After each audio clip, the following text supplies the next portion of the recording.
ଅନୁଗୁଳ ଜିଲ୍ଲା ବଅଁରପାଳ ଅଞ୍ଚଳରେ ଥିବା ପେଟ୍ରୋଲ ପମ୍ପ ଗୁଡ଼ିକରେ ପେଟ୍ରୋଲ ମିଳୁନଥିବା ଅଭିଯୋଗ ହୋଇଛି।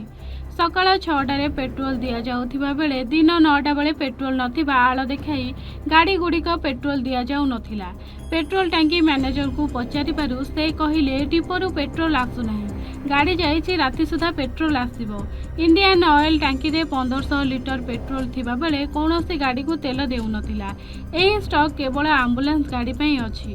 ସକାଳ 9ଟାରୁ ଲମ୍ବା ଲାଇନ୍ ଗାଡ଼ି ଲାଗିଥିଲେ ସୁଦ୍ଧା କୌଣସି ଗାଡ଼ିକୁ ତେଲ ଦେଇନଥିଲେ। ସନ୍ଧ୍ୟାରେ ତେଲ କଳାବଜାରୀ ହେବ ବୋଲି କେତେକ ଗ୍ରାହକ ଟାଙ୍କି ପାଖରେ ହୋ ହଲ୍ଲା କରିଥିଲେ। ପ୍ରକୃତରେ ତେଲ ଆସୁନାହିଁ ନା ଟାଙ୍କିରେ କୃତ୍ରିମ ଅଭାବ ଦେଖାଯାଉଛି, ତାହା ଯୋଗାଣ ବିଭାଗକୁ ଅନୁଧ୍ୟାନ କରିବାକୁ ଦାବି ହୋଇଛି। এই টাঙ্কি নয় ମୁଁ ଏବେ ଅନୁଗୁଳ ଆସିଲି ଅଧଘଣ୍ଟା ଆଗରୁ। ଅନୁଗୁଳରେ ତେଲ ନଥିଲା। ତମ ଘର ଯେହେତୁ ବରପାଳ, ମୁଁ ଅନୁଗୁଳ ଆସିଲା ବେଳକୁ 3-4ଟା ଟାଙ୍କି ଦେଖିଲି। ଗୋଟେ 2ଟା ଟାଙ୍କିରେ ତେଲ ଥିଲା, ବହୁତ ଭିଡ଼ ଥିଲା, 100-150 ଭଳିଆ ବାଇକ୍ ଥିଲା। ଆଉ ବାକି 2-3ଟା ଟାଙ୍କି ବନ୍ଦ ଅଛି, ପୁରା ଲାଇଟ୍ ଅଫ୍ କରିକି ପୁରା ବନ୍ଦ କରିଦେଇଛନ୍ତି, କ୍ଲୋଜ୍ କରିଦେଇଛନ୍ତି। ତ ବର୍ତ୍ତମାନ ଜନସାଧାରଣ ମାନେ ତେଲ କୋଉଠି ପକେଇବେ?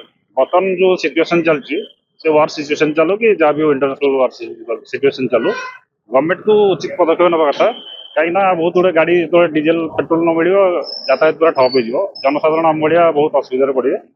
ମୋ ନାଁ ରାକେଶ କୁମାର ସାହୁ। ଦେଖନ୍ତୁ, ବର୍ତ୍ତମାନ ତେଲର ଯାହା ସଙ୍କଟ, ସେ ମଧ୍ୟପ୍ରାଚ୍ୟର ଯୁଦ୍ଧ ପାଇଁ ଓଡ଼ିଶାରେ ବହୁତ ବଡ଼ ପ୍ରଭାବ ପଡ଼ିଲାଣି। ଆମର ଯୋଗାଣ ମନ୍ତ୍ରୀ କୁହନ୍ତୁ କିମ୍ବା ଆମର ଅଏଲ ମିନିଷ୍ଟ୍ରି କୁହନ୍ତୁ, ଦେଶର ହରଦୀପ ସିଂ ପୁରୀ, ସେ କହୁଛନ୍ତି ଯେ ଦେଶରେ ପ୍ରଚୁର ମାତ୍ରାରେ ତେଲ ଅଛି। ଆଜି କ'ଣ କହୁଛନ୍ତି, 6 ଦିନ ପାଇଁ 60 ଡେଜ୍ ପାଇଁ ଆମ ପାଖରେ କ୍ରୁଡ୍ ଅଏଲ ବି ଅଛି।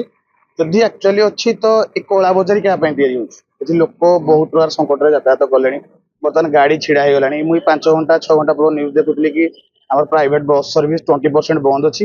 ସେମାନେ କାଲିକୁ ଆହୁରି ବନ୍ଦ କରିବେ। କ'ଣ ଏଇ ଛିଡ଼ା ହେଇଗଲାଣି, ବାହାର ରାଜ୍ୟରୁ ଗାଡ଼ି ବି ଆସିପାରୁନି। ଯାତାୟାତ ତ ପୁରା ଠପ୍ ହେଇଯିବ ଲାଗିଲାଣି। ଶେଷରେ ଆକ୍ସିଡେଣ୍ଟକୁ ବେଶୀ ଭୟ ଲାଗିଲାଣି। କ'ଣ ପାଇଁ ନା ତେଲ ନାହିଁ ବୋଲି ରାସ୍ତା ସାଇଡ୍ରେ ସବୁ ଗାଡ଼ି ଜମା ହେଲାଣି। ଆଉ ସେକେଣ୍ଡ ଜିନିଷ, କ'ଣ କରାଯିବ? ଯୋଗାଣ ମନ୍ତ୍ରୀ ତାର ଟିକେ ନିତାନ୍ତ ଇଏ କରିକି ଆମେ ଦେଖନ୍ତୁ ଯେ କେମିତି କ'ଣ କଲେ ତେଲର ସଙ୍କଟଟା ଦୂର ହେବ। ଅନୁଗୁଳରୁ ଲଲାଟେନ୍ଦୁ ନାୟକଙ୍କ ରିପୋର୍ଟ, A1 ଓଡ଼ିଶା।